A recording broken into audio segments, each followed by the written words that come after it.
A peaceful alien race, known for their advanced knowledge and harmonious way of life, suddenly found themselves facing an unimaginable threat. Their planet, once filled with lush forests and calm oceans, was now under attack. A massive fleet of unknown invaders had descended from the skies, and with their technology far more advanced than anything the peaceful aliens had, there was little hope for survival. The aliens, known as the Varelians, had always prided themselves on their ability to maintain peace in the galaxy, never once having to raise a weapon. Their civilization had grown and flourished by trading knowledge and culture with countless species across the stars. But now, they were helpless. In the span of a few days, the invaders destroyed their cities, vaporized their defenses, and decimated their military. There were no answers, no explanations, just an overwhelming and brutal attack.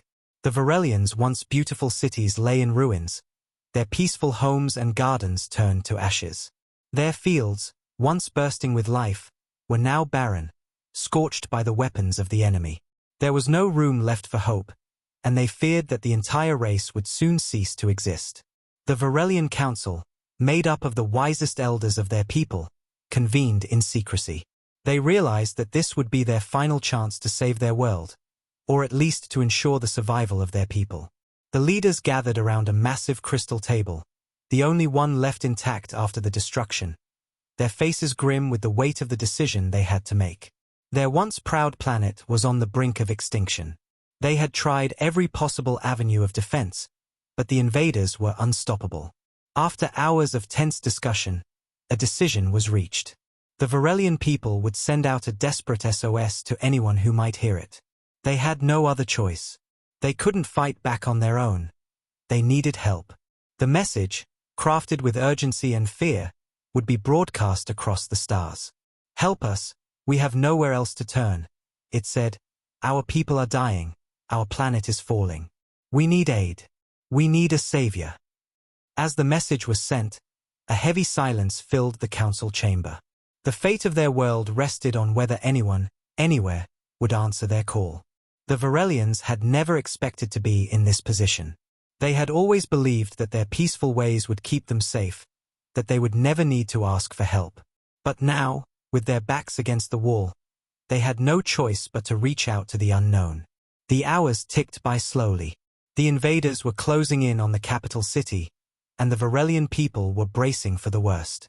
Children hid in underground bunkers, while families gathered together in fear.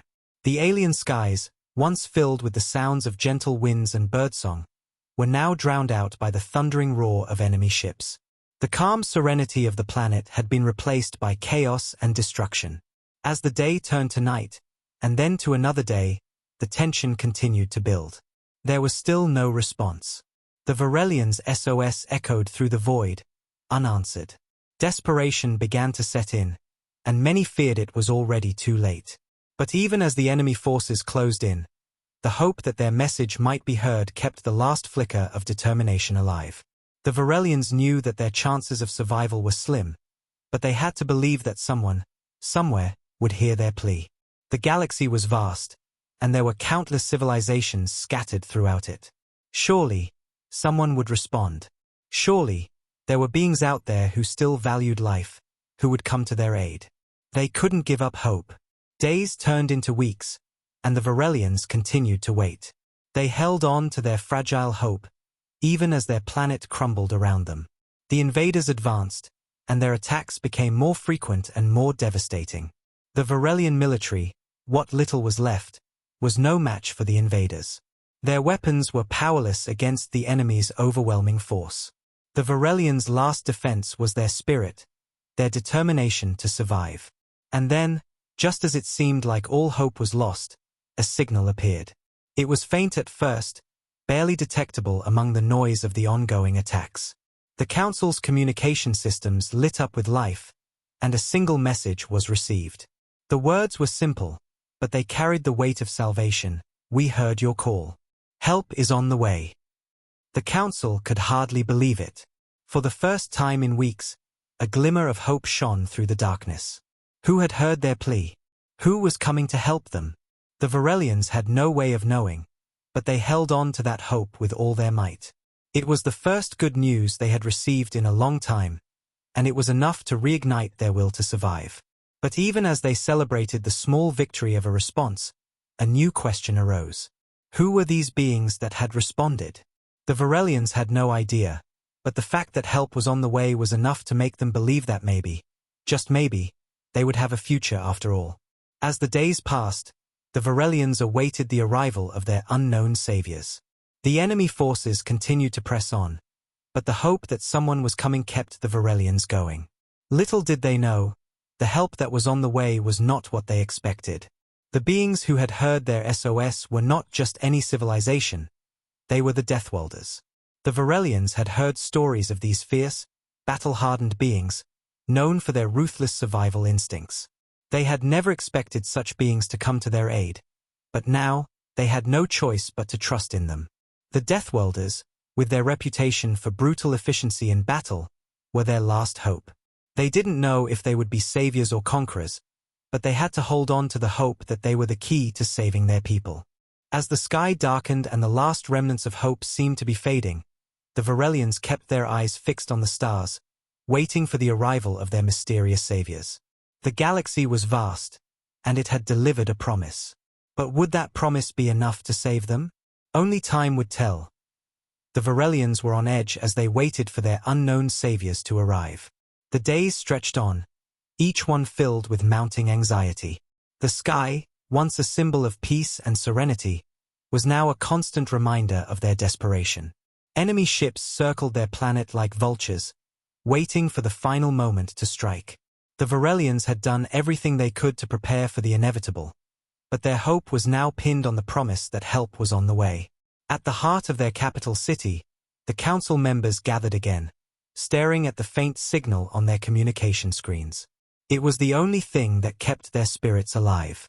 Help is on the way, the message had said, and for the first time in weeks, the Varelians allowed themselves to believe it. But there was still a gnawing uncertainty. Who were these mysterious beings who had answered their SOS? What were they like? Could they be trusted? As the days passed, the council debated what to do next. The Varelians had always been a peaceful race, never knowing true conflict. They were a people of knowledge, peace, and cooperation. Their civilization had thrived for centuries without the need for war. But now, the very survival of their species depended on outsiders they knew nothing about.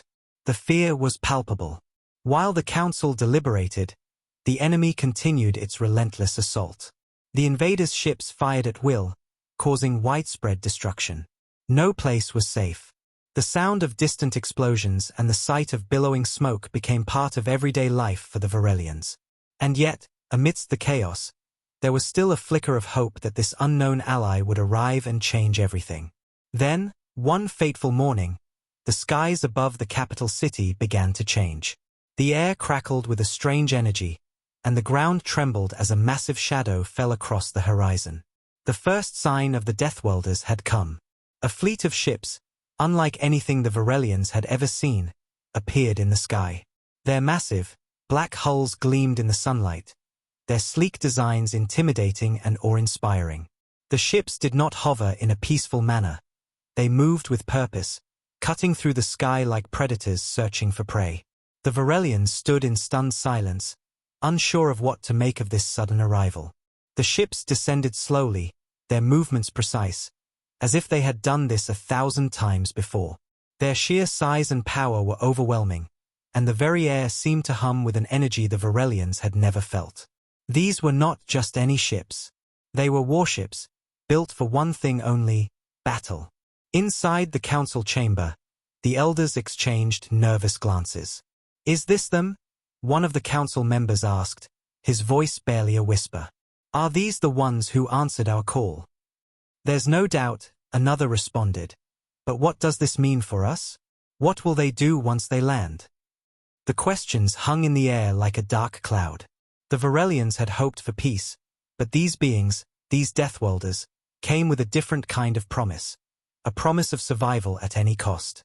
The Varelian leader, an elderly woman with silver hair, stood at the front of the room.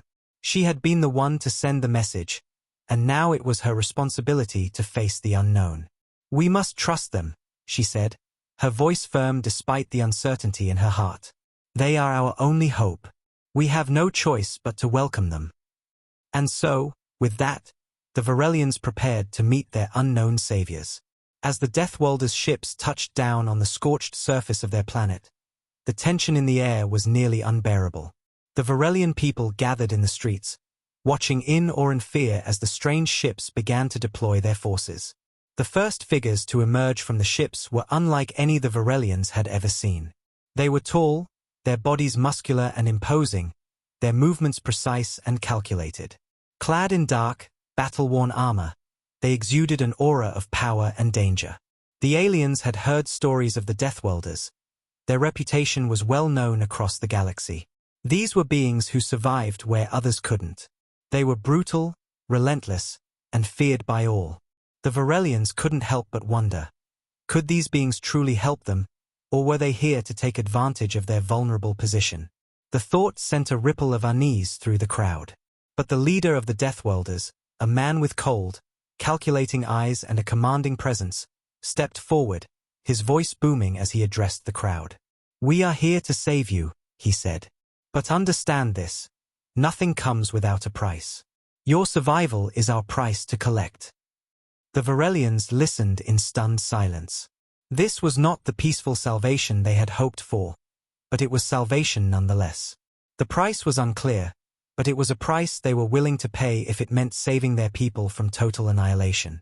As the Deathworlders began to set up their operations, preparing for battle, the Varelians were left with one final question.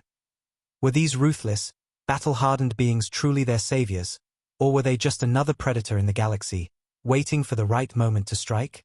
The first few days with the Deathworlders on the planet were filled with tension and uncertainty. The massive ships had landed, and the alien soldiers quickly established their presence across the city. Their movements were precise, almost mechanical, as they took control of the major strategic points.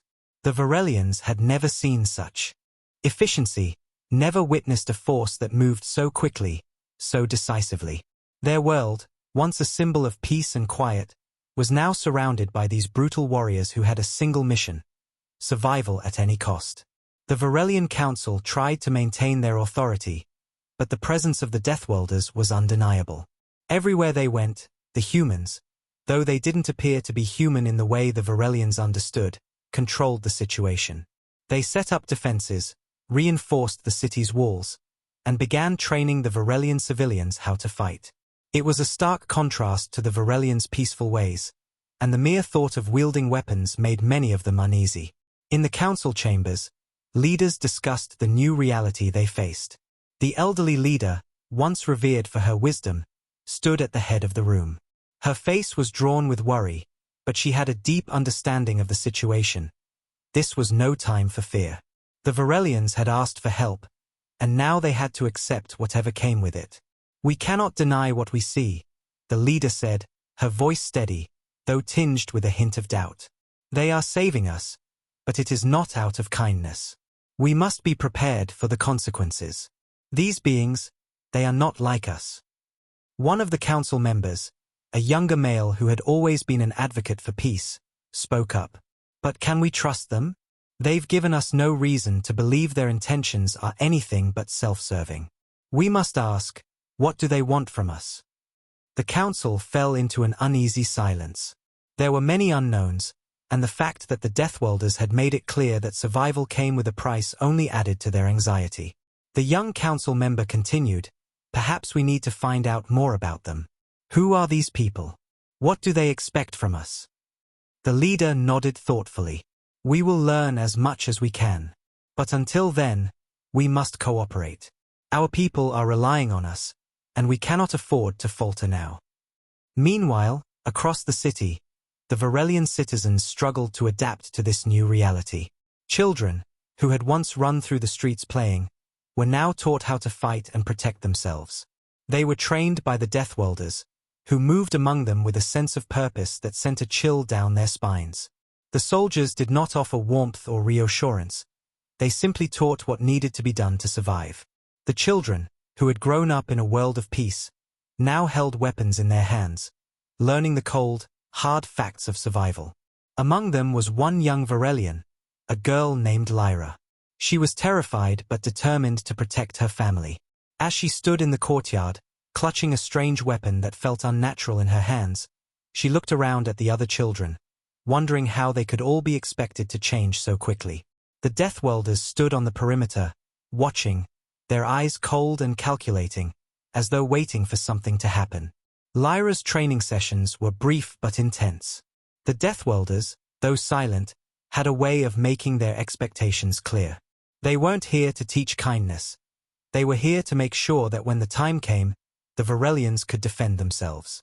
Lyra's heart raced as the soldier supervising her demonstrated how to wield a weapon. "You are not here to hesitate," the Deathworlder said, his voice rough. "When the enemy comes, you strike first. No mercy." The words felt harsh, but they weren't lies.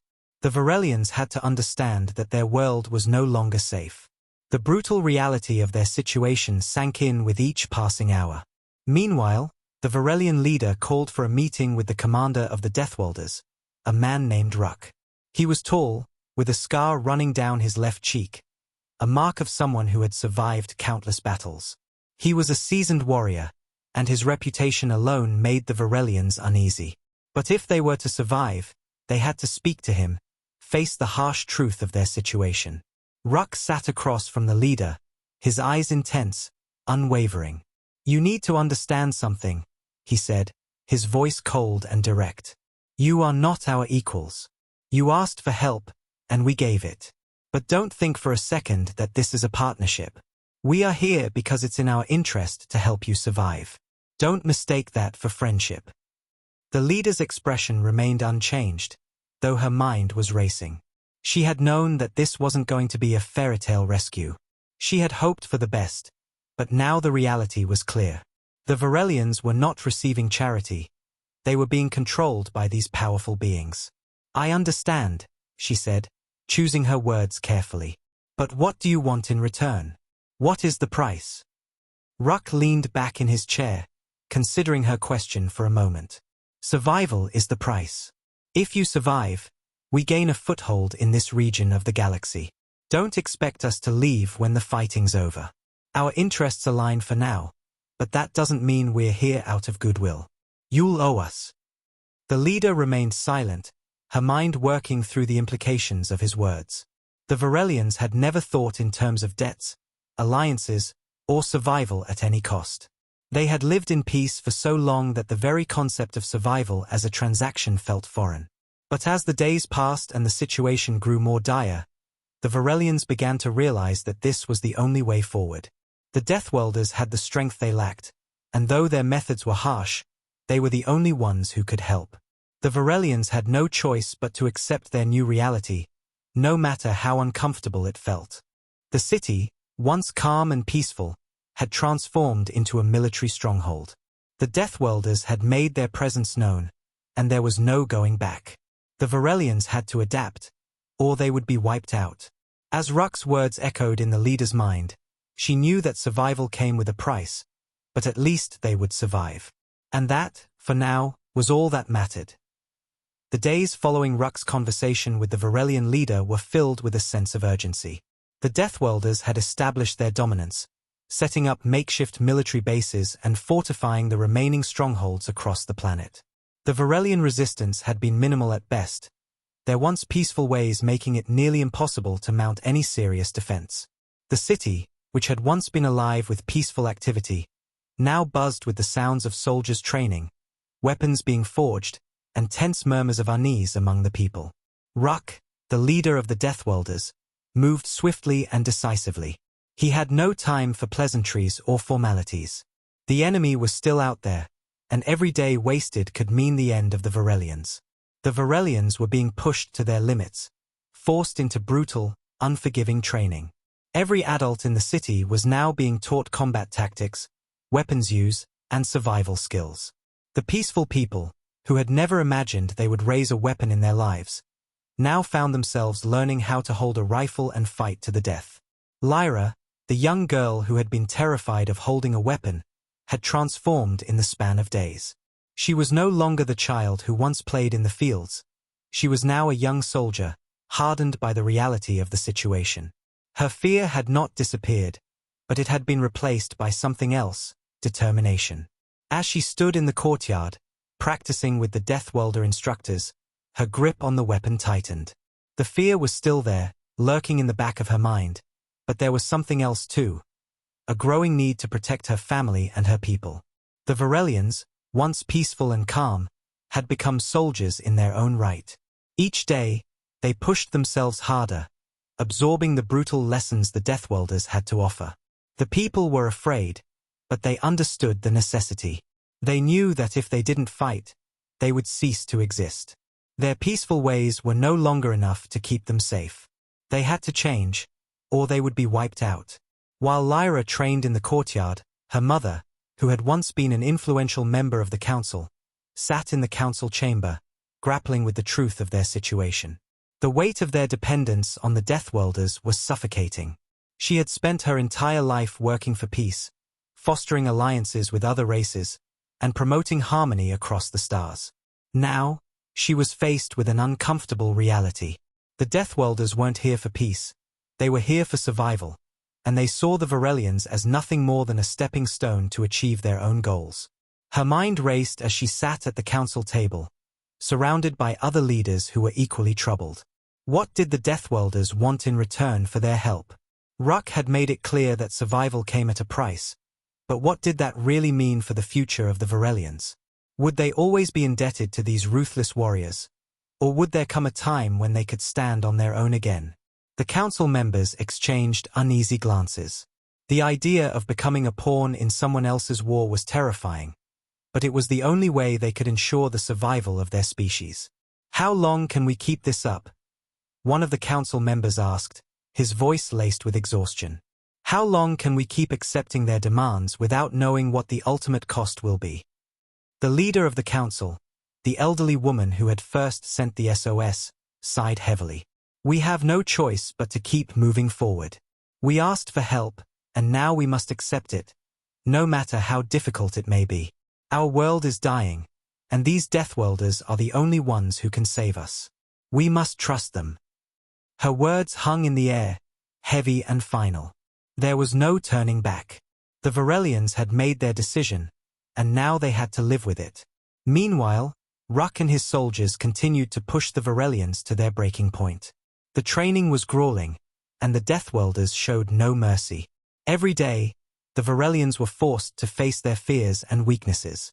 The humans, though brutal, were effective. They understood that in order for the Varelians to survive, they had to be willing to fight with everything they had. In one of the training fields, a group of Varelian soldiers, including Lyra, stood in formation, awaiting their next lesson. The Deathworlder instructor, a tall, broad-shouldered soldier, paced in front of them. His eyes, cold and focused, scanned the group. Today, he said in his gruff voice, you will learn the true meaning of combat. You are no longer just students. You are soldiers. And soldiers don't hesitate. Hesitation means death. Lyra's heart pounded in her chest, but she stood tall, trying to hide her fear. She had come a long way from the scared child who had first picked up a weapon.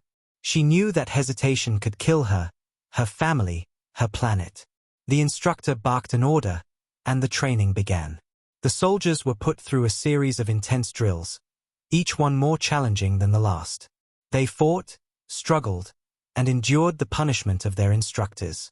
But with each passing hour, Lyra felt herself becoming stronger, more determined. But as the sun set on another grueling day, the question still lingered in her mind. Would the Varelians ever be free of the Deathworlders? Or were they destined to become pawns in a much larger game, forever indebted to these powerful beings who had saved them, but at such a high cost? As the city settled into an uneasy silence, the Varelians knew that the battle for their survival was far from over. The Deathworlders had saved them from certain destruction, but their presence loomed over them like a shadow. The price of survival was becoming clearer every day, and it was one the Varelians might have to pay for a long time. The days passed, and the tension between the Varelians and their Deathworlder saviors continued to rise. The once peaceful alien race, now hardened by necessity, found themselves struggling to come to terms with their new reality. The Deathworlders were everywhere, patrolling the streets, overseeing military training, and making it clear that they were in control. Though they had saved the Varelians from annihilation, they did not offer the kind of help the Varelians had hoped for. There was no charity, no warm promises of friendship. The Deathworlders had their own agenda, and the Varelians were caught in the middle. As the Deathworlders continued their preparations for the final push against the invaders, a deeper understanding of the relationship between the two groups began to form. The Varelians knew that their survival depended on the Deathworlders, but they also began to understand that survival wasn't free. There would be a price, perhaps a price they hadn't fully realized yet. Lyra, the young girl who had once only dreamed of peace, now spent her days training as a soldier. She had grown up with stories of harmony and cooperation, but she was learning, day by day, that those ideals meant little in a world where survival was the ultimate goal. She had been forced to put aside her innocence, her belief in the goodness of others, and embrace the hard, cold truth of war. As she stood alongside her fellow Varelians, practicing combat maneuvers, she couldn't help but wonder how long they could continue to bend to the will of the Deathworlders. At the heart of the Varelian capital, the council gathered once more. The leader, the elderly woman who had first sent the SOS, sat at the head of the table, her face a mask of both wisdom and weariness. She had watched as her people, once the epitome of peace and prosperity, were forced to become warriors. She had seen her world turn from a utopia to a battlefield, and yet, she had no other choice but to accept the Deathworlders' presence. They were their only hope. The price of survival, she said, her voice heavy with the weight of the situation, is far steeper than we ever imagined. The council members nodded in solemn agreement. There was no question that the Deathworlders had saved them from destruction, but the price of that salvation was beginning to become clear. The Varelians were being forced to live under the shadow of these powerful, cold beings. The Deathworlders had made it clear that they didn't fight for peace or for friendship. They fought to ensure their own survival, and if the Varelians were to survive, they would have to obey. One of the younger council members, his face filled with frustration, spoke up. "We cannot continue like this. Our people are losing their sense of self. We are no longer the people we were. We're being turned into soldiers, and for what? To repay a debt we never asked for." The leader's expression softened, but her resolve remained unchanged. "We asked for help," she said quietly, "and in return, we have to pay the price. We knew this would not be easy. We knew that our survival would come with a cost. We can't change that now." "But at what cost?" the young council member demanded. "We're losing ourselves. We're losing everything that made us who we are. How much longer can we continue to rely on them? How long before we become their pawns, completely under their control?" The leader was silent for a long moment. The words of her council member were harsh but truthful. The Varelians were losing their identity, their culture, their way of life. They were no longer a race of peaceful scholars and diplomats. They were becoming soldiers, trained by their Deathworlder saviors in a world of violence and war. The Varelians had known peace for so long, and now they were learning the harsh truth of survival in a galaxy that didn't always value peace. The cost of survival was greater than they could have ever imagined. "We will discuss this more later," the leader finally said, her voice steady but tinged with uncertainty. "But for now, we must remain focused on the task at hand. The invaders are still here, and they will not wait for us to sort out our differences. We must stay united, for the sake of our people." The council members exchanged uneasy glances, but they knew she was right. The invaders were still a threat, and the Deathworlders were the only ones capable of taking them down. The Varelians had no choice but to continue their alliance with the humans, even if it meant paying a price they weren't yet sure they could afford. As the council meeting adjourned, Lyra stood outside, gazing up at the stars. The night sky, once a symbol of endless possibilities, now seemed like a vast, empty void. The invaders were still out there, and the Deathworlders' ships continued to patrol the skies, keeping the Varelians under their watchful eye. Lyra had fought her fears and doubts, but she couldn't shake the growing feeling that the Varelians were becoming prisoners in their own world. The Deathworlders had saved them from annihilation, but what would happen when the war was over? Would the Varelians ever regain their freedom? Or were they destined to remain under the thumb of these cold, calculating beings, forever indebted to them? As Lyra looked up at the stars, she didn't know the answer, but one thing was clear. Survival, in this brutal, unforgiving galaxy, always came at a cost. And the Varelians were only beginning to understand the price they would have to pay as the war continued. The tension in the air grew heavier by the day. The Varelians, once peaceful and trusting, were becoming more like the soldiers they had been forced to become. Lyra's training had progressed, and though she was no longer the frightened child who had picked up a weapon, she still struggled with the harsh realities of their new existence. The Deathworlders were relentless in their methods, pushing the Varelians harder and harder, molding them into warriors, whether they liked it or not. The people who had once lived in harmony were now on the brink of losing everything that made them who they were. Despite the constant pressure, there were still whispers among the Varelians, especially within the council. The more they relied on the Deathworlders, the more they feared becoming completely dependent on them. They had come to understand that their allies were not here out of altruism. The Deathworlders had their own reasons for helping, reasons that were still not fully understood by the Varelians. One of the council members, a man named Tarek, was becoming increasingly concerned. He had always believed in the ideals of peace and cooperation, but now, more than ever, he wondered if the Varelians had made a terrible mistake.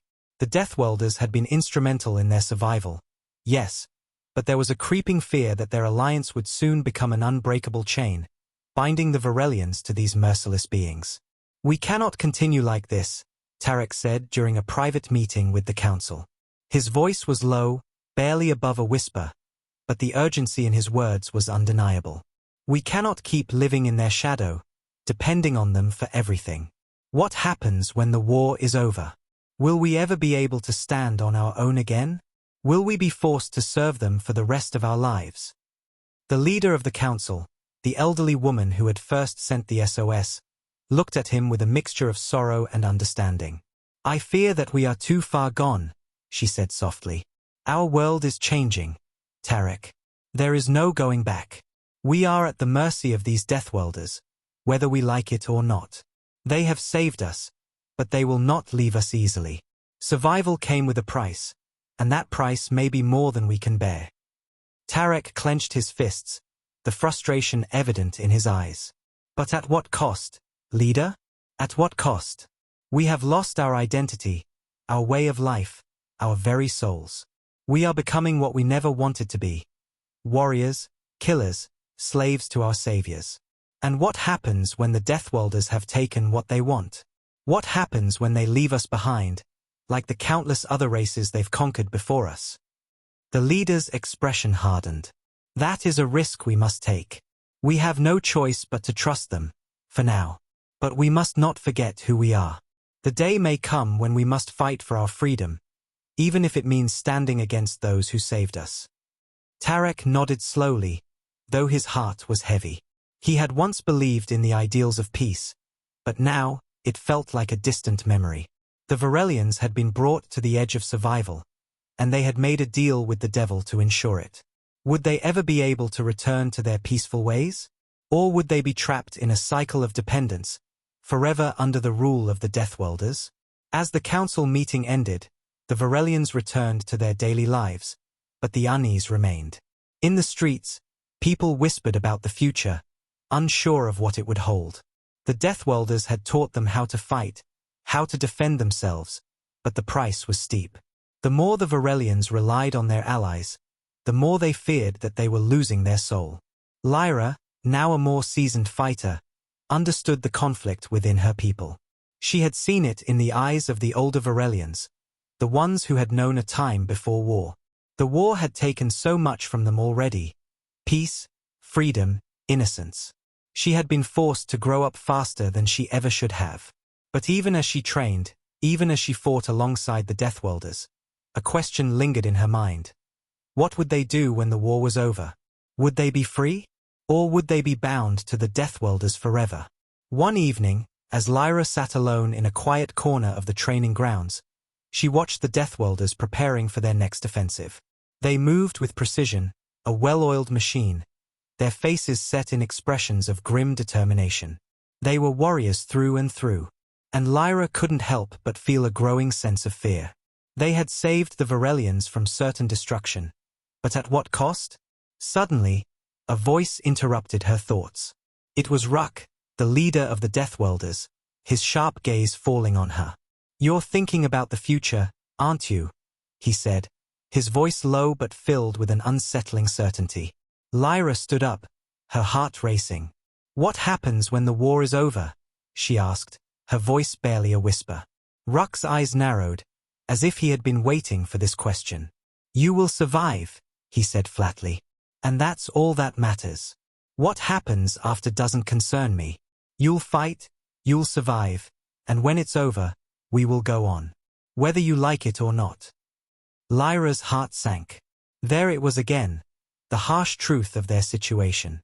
The Deathworlders didn't care about the future, about the Varelians' hopes for peace. To them, survival was the only thing that mattered, and they had given the Varelians no choice but to accept that brutal reality. Lyra turned away, her thoughts swirling. The cost of survival was becoming clearer with each passing day. Would the Varelians ever reclaim their freedom? Or were they destined to be pawns in a much larger game, forever indebted to their ruthless saviors? As she walked away from the training grounds, the question lingered in her mind, unanswered and heavy. The war was far from over, and the future was uncertain. But one thing was clear: the Varelians' fate had already been sealed by the choices they had made. The war raged on, and with each passing day, the Varelians felt the weight of their survival grow heavier. The invaders, though ruthless, were no longer the immediate threat. The true battle now lay in the growing tension between the Varelians and the Deathworlders. The Varelians had been saved, yes, but what was the cost? The debt they owed the Deathworlders seemed to grow larger with every passing moment, and the questions of whether they would ever be free were becoming more urgent. Lyra, now hardened by months of grueling training and battle, stood on the edge of the city, watching the Deathworlder ships in the sky. The once peaceful skies now carried the constant hum of the warships. The city had been rebuilt in some areas, but there was a lingering fear that it was only temporary, that once the Deathworlders had completed their mission, they would leave, and the Varelians would be left to deal with the aftermath. The Varelians had survived, but at what price? The balance of power in the galaxy had shifted, and they were caught in the middle of it. The Deathworlders' commander, Ruck, had remained an enigmatic figure, commanding their forces with cold efficiency. He was a warrior, and that was all he knew. His people fought for survival, and if others survived in the process, that was merely a side effect. There was no compassion, no consideration for the culture or way of life of those they had saved. To them, the Varelians were tools, necessary tools for the larger mission, nothing more. And though the Varelians had benefited from their help, they couldn't ignore the growing fear that they were becoming nothing more than pawns in someone else's war. Tarek, one of the more outspoken council members, had become more vocal in his concern. He had watched as his people had been forced into a new reality, one where survival was the only goal. The ideals of peace, diplomacy, and cooperation were fading, replaced by an uneasy dependence on the Deathworlders. And no one knew what would happen once the war was over. Would the Deathworlders simply leave? Or would they demand more, perhaps even take control of the Varelians' planet as their own? "We can't live like this forever," Tarek said one evening, his voice filled with frustration as he addressed the council. "We're losing everything that made us who we were. We've become soldiers, and we don't even know if we can trust those who saved us. The Deathworlders are not here for our sake. They're here because it benefits them. They don't care about us. They care about winning their war." The leader of the council, the same elderly woman who had sent the original SOS, listened carefully, her eyes tired but filled with the weight of her people's survival. "We have no choice," she replied quietly. "They gave us a chance to survive when we had none left. We owe them, whether we want to or not. But I understand your fears. We are losing our identity, and we may never get it back. But for now, we must do what we can to stay alive." Tarek clenched his fists, the reality of their situation settling in. "But how long will we be indebted to them?" he asked. How long before they decide we've outlived our usefulness and abandon us, or worse, take everything from us? The leader did not answer immediately. She, too, feared what the future might hold. But she had seen the reality of the war. The invaders had been brutal, and without the Deathworlders' intervention, the Varelians would have been wiped out. Still, the thought of living under the shadow of their saviors, indebted to them forever, was a heavy burden. The council members sat in silence, contemplating what Tarek had said. Meanwhile, Lyra had grown more attuned to the undercurrents of fear among her people. The young soldiers she trained with, once hopeful and eager to defend their planet, were now becoming more withdrawn. They fought because they had to, but their hearts were no longer in it. The Varelians had always believed in peace, in cooperation, but now their world was full of uncertainty. Even though the Deathworlders had saved them, their methods left scars, both physical and emotional. Lyra often found herself standing alone on the outskirts of the city, staring out at the horizon, lost in thought. What would become of them once the war was over? Would they be free, or would they remain prisoners of their debt to the Deathworlders? She had fought beside them, had learned their ways, but the question that weighed on her heart was still unanswered. Could the Varelians ever return to the lives they once knew, or had they been irrevocably changed by their alliance with these battle-hardened warriors? One day, while Lyra was practicing in the training yard, Ruck approached her. His cold eyes watched her for a moment before he spoke. "You're thinking about the future," he said, his voice steady but not unkind. "You wonder what happens after the war. You wonder if you'll ever be free." Lyra turned to face him, her heart pounding. "How did you know?" she asked, her voice almost a whisper. Ruck's gaze was unflinching. "I've seen it in the eyes of every race I've ever helped. They survive, but they always wonder what comes next. The price of survival is always higher than you think." Lyra swallowed hard, her mind racing. "And what happens to us when the war is over?" she asked.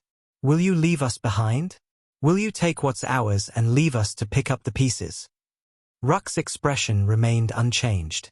"Survival is what matters," he said simply. "When this is over, you'll be free to do as you wish. But remember this, survival comes first. Don't lose sight of that." The words hung in the air, and for a moment, Lyra felt a cold weight settle in her chest. Ruck's promise of freedom seemed hollow. Survival at all costs had become the guiding principle of the Deathworlders, and that was a truth Lyra had come to understand all too well. As the days passed, the Varelians continued their struggle for survival. They fought alongside the Deathworlders, training harder, learning the ways of war. They fought because they had no other choice. But with each passing day, the question loomed larger. What would happen once the war was over? Would the Deathworlders leave them to rebuild, or would they stay, demanding even more? The uncertainty was unbearable, but for now, there was only one truth they could hold on to: survival. And the price of that survival was a question that would remain unanswered until the very end as the final stages of the war drew near. The tension between the Varelians and the Deathworlders reached its breaking point. The once peaceful alien race, now scarred by battle and burdened by their survival, knew that the end of the war was inevitable. The Deathworlders had promised them victory, but the promises came with the unspoken understanding that they would not leave when the fighting stopped. The Varelians were no longer sure what they had bargained for. They had asked for help, but now they were caught in an arrangement where survival seemed to come at the cost of their freedom. Lyra had grown weary, but she was no longer the naive girl who had once believed in the strength of peace. She had become a seasoned fighter, as much a part of the war as any of the Deathworlders. The brutal, unforgiving training had pushed her beyond her limits, but it had also made her realize something vital. The Varelians had to stand strong, not just to survive, but to reclaim their future. The city, once a symbol of Varelian pride and culture, had been transformed into a fortress. The Deathworlders' influence was everywhere, on the streets, in the homes, and even within the council. No longer was the planet's fate in the hands of the Varelian leaders alone. Ruck and his soldiers had taken control of the key strategic points, ensuring that nothing could happen without their approval. The Varelian resistance, though growing stronger, still couldn't match the sheer power of their allies. The day the final assault was planned, Lyra stood among the Varelian soldiers, her mind racing with the implications of what was about to happen. The Deathworlders had their sights set on the enemy's stronghold, the last bastion of the invaders. It would be a brutal battle, one that would push both the Deathworlders and the Varelians to the edge of their endurance. But as Lyra looked around at the faces of the soldiers, she realized that they weren't just fighting for survival anymore. They were fighting for something far greater, control of their own destiny. The Deathworlders, led by Ruck, had already prepared their strategy. The Varelians, though inexperienced in warfare, had learned much from their ruthless teachers. The battle plans were set. The Deathworlders would lead the charge, striking at the heart of the invaders' fortress, while the Varelians would flank and provide support. It was a coordinated effort that relied heavily on the Deathworlders' combat prowess and the Varelians' newfound strength. As the battle commenced, the sky above the battlefield lit up with the glow of plasma weapons and the sounds of destruction. Lyra was among the first to charge, her pulse pounding in her ears as she ran alongside her comrades. She could see the Deathworlders moving with deadly precision, cutting through the enemy ranks like they were nothing more than obstacles. The invaders, though fierce, were no match for the combined might of the Deathworlders and the Varelians. But even as victory seemed within their grasp, Lyra couldn't shake the feeling that something was off. The Deathworlders had promised to help them survive, but was this truly the end? Would this battle be their last? Or would the Deathworlders demand more once the fighting was over? The questions gnawed at her, but there was no time to dwell on them. The war was happening now, and she had to focus on the fight ahead. As the day wore on, the tide of battle began to turn. The Varelians, guided by the Deathworlders' unyielding tactics, managed to break through the invaders' defenses. It was a victory, but it felt hollow. The war was over, but the price of their survival had never been clearer. The Deathworlders stood victorious, their cold eyes scanning the horizon as they surveyed the aftermath. They had won, but they had not fought for the Varelians. They had fought for themselves. Lyra stood amidst the wreckage, her body aching from the battle. The invaders had been defeated, but the victory felt like a shadow over her. The Varelians had survived, but at what cost? The Deathworlders had shown them how to fight, how to survive, but they had not given them freedom. The future that the Varelians had once dreamed of, a future of peace and cooperation, now seemed impossible. They had been saved, but they had been transformed into something else, a race of survivors bound to the will of their ruthless saviors. In the aftermath of the battle, as the smoke cleared and the survivors tended to the wounded, the leader of the Varelians stood at the forefront of the crowd, facing Ruck. The final confrontation with the invaders was over, but the true battle, the battle for the Varelians' future, had only just begun. The leader of the council stepped forward, her voice steady but filled with a quiet desperation. "We have survived. But we are no longer the people we once were. We are no longer the peaceful race that once lived in harmony. We are soldiers, and we have been shaped by the war we never wanted." Ruck stood silent, his face betraying no emotion. He had won, but it had been at a cost even he hadn't fully anticipated. "Survival comes with a price," he said flatly. "You have learned that. And now, you are free to live as you choose. But do not forget this. Survival is all that matters." The leader looked at him, her eyes searching his cold gaze. "We have survived. But what comes next? Will we be free, or will we be bound to you forever?" Ruck's expression softened slightly, but his answer was unchanged. "That is for you to decide. You are no longer helpless. You have fought. Now, you must rebuild. And when the time comes, you will be ready to stand on your own." Lyra listened, her heart heavy with the weight of the words. The Varelians had fought to survive, but they had lost something far greater in the process. Their sense of self, their identity, their hope for a peaceful future. As the Deathworlders prepared to leave, the Varelians were left with the question that haunted them all. What did survival mean if they had lost everything else? The Deathworlders were leaving, but the scars of the war would remain. The Varelians were free to rebuild, but they would never be the same. They had survived, but at what cost? The price of survival had been more than they had ever imagined, and the true challenge was only just beginning.